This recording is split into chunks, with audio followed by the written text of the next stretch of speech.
बिस्मिल्लाहिर्रहमानिर्रहीम। कैसे हैं भाई आप लोग? रटना नहीं है, समझना है। Syntax book board matric biology chapter number 3 coordination and control, उसका पार्ट 6 हम करने जा रहे हैं और नर्वस सिस्टम का पार्ट 2। कॉपी पेन से ले लीजिए, लेक्चर को नोट करना है और मुस्कुराते रहना है। ये जो आपको नज़र आ रहा है ये मैंने इसीलिए मिटाया नहीं, पिछली वीडियो का है, पार्ट 5 का ही, पार्ट 1 का ह्यूमन नर्वस सिस्टम, ताकि ये नक्शा आपके जहन में रहे। मैंने कहा था कि इसको रट लीजिए पहले, इसको पूरे तरीके से, human nervous system, CNS PNS, ठीक है, और उसके बाद CNS ब्रेन, स्पाइनल कॉर्ड, फिर ब्रेन के अंदर ब्रेन के पार्ट्स 9 हमने निकाले, और इसी तरह PNS के अंदर हमने 2 सिस्टम्स में इसको डिवाइड किया। मैंने कहा था ये पूरा नक्शा आपके जहन में, और मैंने समझा भी दिया था। अब मैं इसको मिटा देता हूँ। अब हम इसमें से, जैसे हमने क्या किया था, फ्लावर की मिसाल दी थी कि पहले ड्राइंग करेंगे फिर कलर करेंगे, तो ये हमने ड्राइंग कर दी। अब इसके अंदर धीरे धीरे हम कलर करेंगे। कैसे कलर होगा कि अब इसमें से CNS के अंदर से हम CNS के अंदर ब्रेन को सबसे पहले इस वीडियो के अंदर हम डिस्कस करेंगे, ठीक है, क्या है इसके, क्या काम है। उसके बाद धीरे धीरे फिर अगली वीडियोस में हम सेरेब्रम, थैलेमस, हाइपोथैलेमस, इन सब को 1 बाय 1 कुछ पार्ट्स को ब्रेन के जो है वो एक वीडियो में ले लेंगे, 2 पार्ट्स को एक वीडियो में ले लेंगे। ये डिपेंड करेगा कि कौन सा जो है वो पार्ट, उसमें कितनी तफसील है, ठीक है। और ये करने के बाद फिर स्पाइनल कॉर्ड की तरफ आएंगे, उसके बाद फिर PNS की तरफ आएंगे, somatic nervous system, autonomic nervous system, इस तरह जाके पूरा ये ह्यूमन नर्वस सिस्टम जो है वो कई वीडियोज़ में जाके कवर होगा, ठीक है। तो साथ साथ रहिए मेरे। ब्रेन को देखते हैं क्या डिटेल्स हैं, मैंने इसके नोट्स बनाए हुए हैं, वो साथ साथ आपसे शेयर करता रहता हूँ यहाँ पे भी।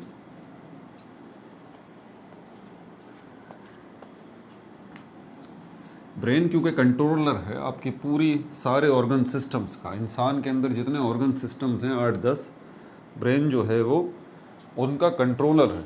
नर्वस सिस्टम जो है वो उन सारे सिस्टम्स का कंट्रोलर है, और नर्वस सिस्टम का कंट्रोलर जो है वो ये ब्रेन है। तो ज़रा इसको सबसे पहले तफसील से देख लीजिए। किंग ऑफ द बॉडी, ये किंग है, ठीक है। अच्छा, अब आगे चलते हैं, इसकी डिटेल्स क्या क्या है। मैंने इसके नोट्स बनाए हुए हैं। Major command and control centre, सबसे पहले व्हाट, ये है क्या, ऑर्गन है ऑफ CNS। CNS का एक ऑर्गन है, ठीक है ना, बेसिकली है तो ऑर्गन ना, ये भी ऑर्गन ही कहलाएगा क्योंकि ऑर्गन सिस्टम का हिस्सा है, तो ऑर्गन है। और कौन सा ऑर्गन सिस्टम? नर्वस सिस्टम का। और नर्वस सिस्टम का कौन सा? CNS का, सेंट्रल नर्वस सिस्टम का एक ऑर्गन है। CNS का दूसरा ऑर्गन कौन सा? स्पाइनल कॉर्ड, ठीक है। तो सबसे पहले आपसे कोई पूछे ये क्या है, तो आप बताएं भाई ये ऑर्गन है किसका? सेंट्रल नर्वस सिस्टम का, ठीक है। आगे फिर क्या है, इसके टास्क क्या क्या है, काम क्या है इसका? इसका काम ये है कि major command and control centre है, major command and control centre. Note करते रहें साथ साथ। सेंटर का मतलब होता है मरकज़। आप सब्ज़ी लेने के लिए जाते हैं, ठेले वाले खड़े हुए हैं जगह जगह, कहीं कहीं से आपने सब्ज़ी ले ली, लेकिन वो आपको लिमिटेड सब्ज़ियाँ मिलती हैं। अगर आपको वैरायटी चाहिए, आप चाहते हैं कि भाई जो मैं सोचूं वो सब्ज़ी मुझे मिल जाए, तो आपको फिर वेजिटेबल मार्केट की तरफ जाना पड़ेगा, क्योंकि वेजिटेबल मार्केट सेंटर है। समझ में आ रही बात? वो मरकज़ है, वहाँ तो आपको हर सब्ज़ी मिलेगी। बिल्कुल इसी तरह अगर हम देखें, ब्रेन जो है इसके टास्क में से ये major command and control centre है, ये मरकज़ है। हर किस्म का ऑर्डर डायरेक्टली इनडायरेक्टली वो यहीं से निकलेगा।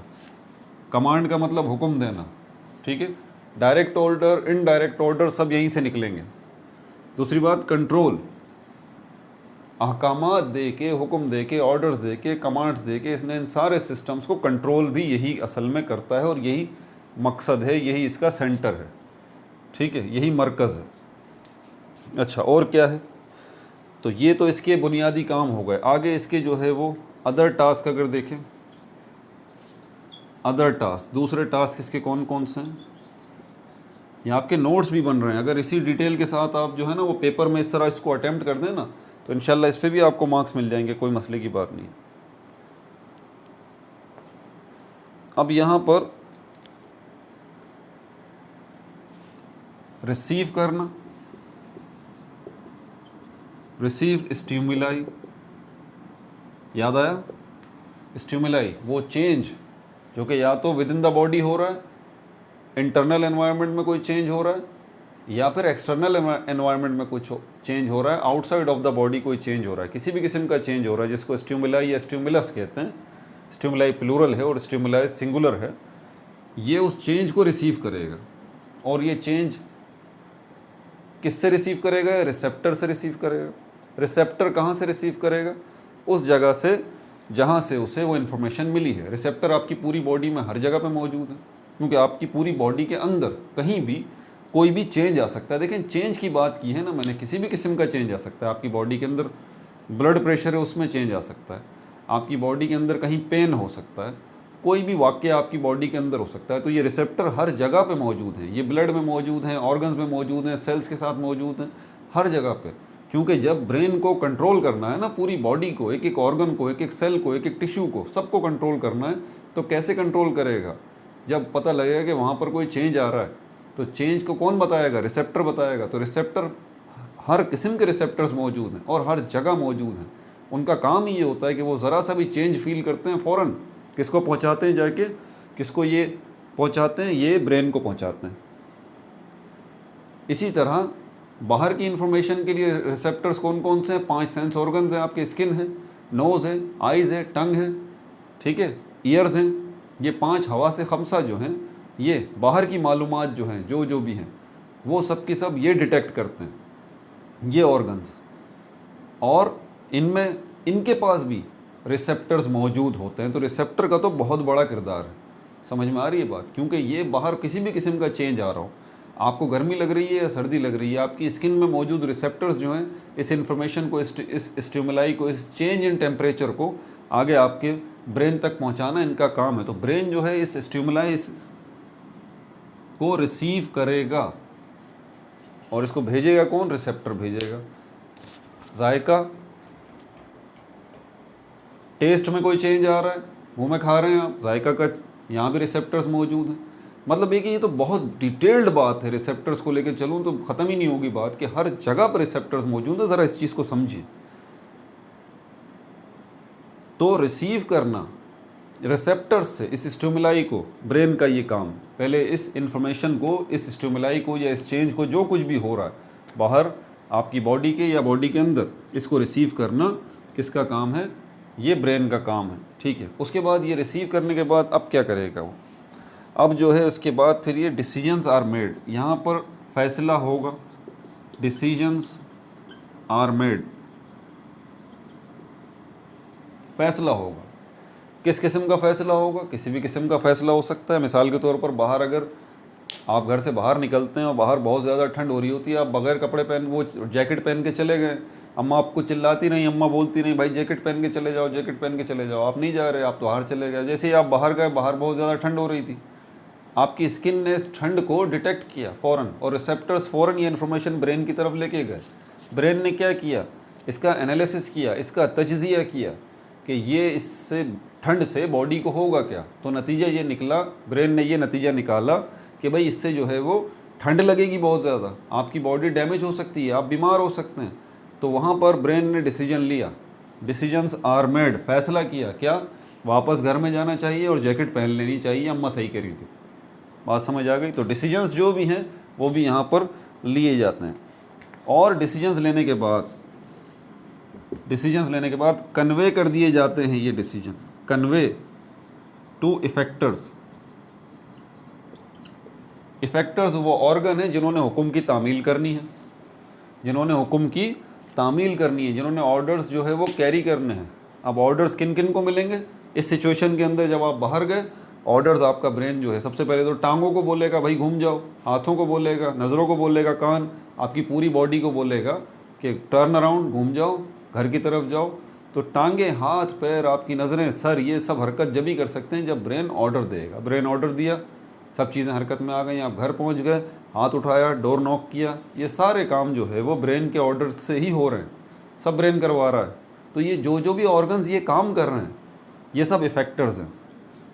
घर में दाखिल होने के बाद अम्मी से बात करने के लिए ज़बान का हिलाना, ये भी फैक्टर है। ब्रेन बोल रहा है कि भर करो। और उसके बाद जैकेट लेने के लिए हाथ बढ़ाना और जैकेट को पहनना, ये आपके हाथ जो हैं ये भी फैक्टर्स हैं। बात समझ आ रही है? ये भी फैक्टर्स हैं। तो वो सारे ऑर्गन आपकी बॉडी के जो कि इस हुक्म की तामील कर रहे हैं, ऑर्डर कैरी कर रहे हैं, वो सब इफेक्टर्स हैं। तो ये जो डिसीजन इन्होंने लिया कि जैकेट पहननी चाहिए, इसी की मद में ये सारे के सारे ऑर्डर्स कन्वे किए इफेक्टर्स को। ये इसका काम हो गया ब्रेन का। समझ में आ गई भाई बात? अब यहाँ पर ये जो ब्रेन है, तो अब इसकी प्रोटेक्शंस देख लेते हैं। प्रोटेक्शंस चौथे नंबर पे, थोड़ी नीचे जगह खाली है, प्रोटेक्शंस। अब ये अगर किंग है तो इसकी क्या प्रोटेक्शंस नहीं होगी? ऑब्वियस सी बात है, आपकी बॉडी के अंदर इसका कितना बड़ा किरदार है, बहुत बड़ा किरदार है भाई। तो यहाँ पर 3 किस्म की 3 प्रोटेक्शन हैं। हिफाजती इक़दामात, देखें किंग है, हमारी बॉडी का किंग है ये ब्रेन, तो क्या इसकी हिफाजत के लिए कोई इंतज़ाम नहीं किए होंगे? अल्लाह ताला ने इसकी हिफाजत के लिए भी इंतज़ाम किए होंगे। 3 प्रोटेक्शन हैं। पहली प्रोटेक्शन क्या है? स्कल, ये जो खोपड़ी है, ये जो खोपड़ी है इसको स्कल कहते हैं। ये किसकी बनी हुई है? बोन्स की बनी हुई है, बोन्स की बनी हुई है। और ये है कैसा? बोन्स का बॉक्स है असल में ये, और इस बॉक्स के अंदर जो है वो क्या है? ब्रेन रखा हुआ है। समझ में आ गई बात? तो पहली प्रोटेक्शन तो ये हो गई। दूसरी प्रोटेक्शन जो है वो क्या कहलाती है? उनको मेनिंजिस कहते हैं, मेनिंजिस। इनकी ज़्यादा डिटेल्स तो अभी मेरे पास नहीं है, लेकिन जितनी है वो मैं आपको बता देता हूँ। मेनिंजिस ये क्या होती है? टॉफ़ी खाई होगी बचपन में, खाइए भाई, मैंने अभी थोड़ी देर पहले खाई है, गला साफ़ करने के लिए। टॉफ़ी के ऊपर रैपर था, रैपर, स्किन, जितनी चीज़ें हैं कवर्ड हैं। हमारी बॉडी भी तो कवर्ड है इस स्किन से। तो ये जो स्किन है हमारी, ये क्या है? ये हमारा रैपर है। जिस तरह टॉफ़ी का वो रैपर था, इस तरह हमारी बॉडी का रैपर ये स्किन है। बिल्कुल इसी तरह ये जो ब्रेन है ना, ब्रेन के ऊपर भी 3 किस्म की रैपिंग्स हुई हुई हैं, रैपर्स चढ़े हुए हैं, स्किन मौजूद है, कवरिंग्स मौजूद हैं, जिनको मेम्ब्रेन कहा जाता है। तो उन्हीं मेम्ब्रेन को मेनिंजिस कहते हैं। मेम्ब्रेन्स, ये 3 मेम्ब्रेन्स हैं, ठीक है। और इन्होंने क्या किया हुआ है? कवर किया हुआ है पूरे ब्रेन को। ठीक हो गया भाई? अच्छा, और क्या है? अब चलते हैं आखिरी प्रोटेक्शन की तरफ। इसको मिटा दूं? आखिरी प्रोटेक्शन जो है आपकी ब्रेन की, उसको भी देख लें ज़रा।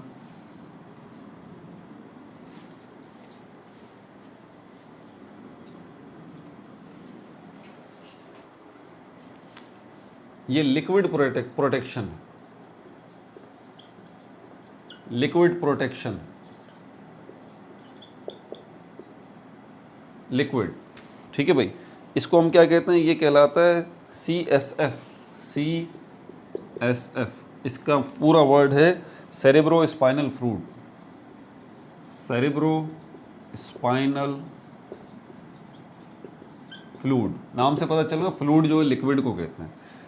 आपकी जो ब्रेन है ना, वो इस तरह से है, यूं इस तरह से, और फिर यूं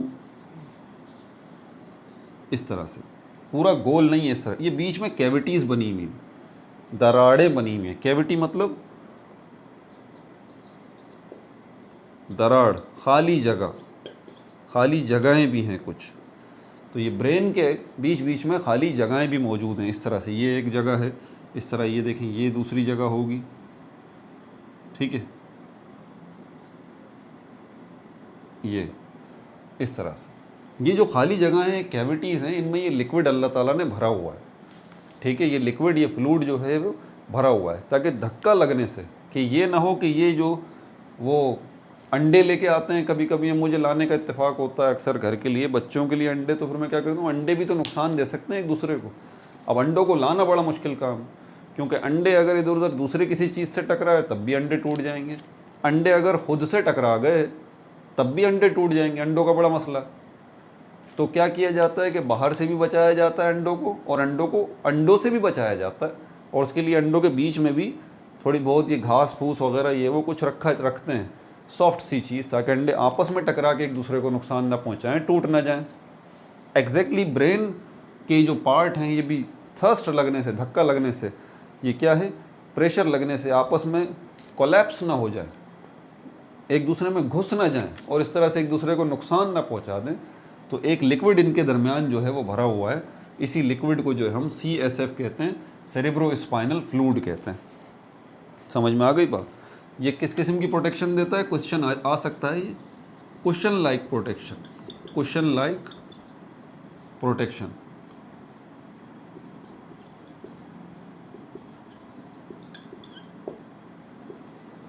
क्वेश्चन लाइक प्रोटेक्शन यूज़ करते हैं ना हम बैठने के लिए, क्वेश्चंस।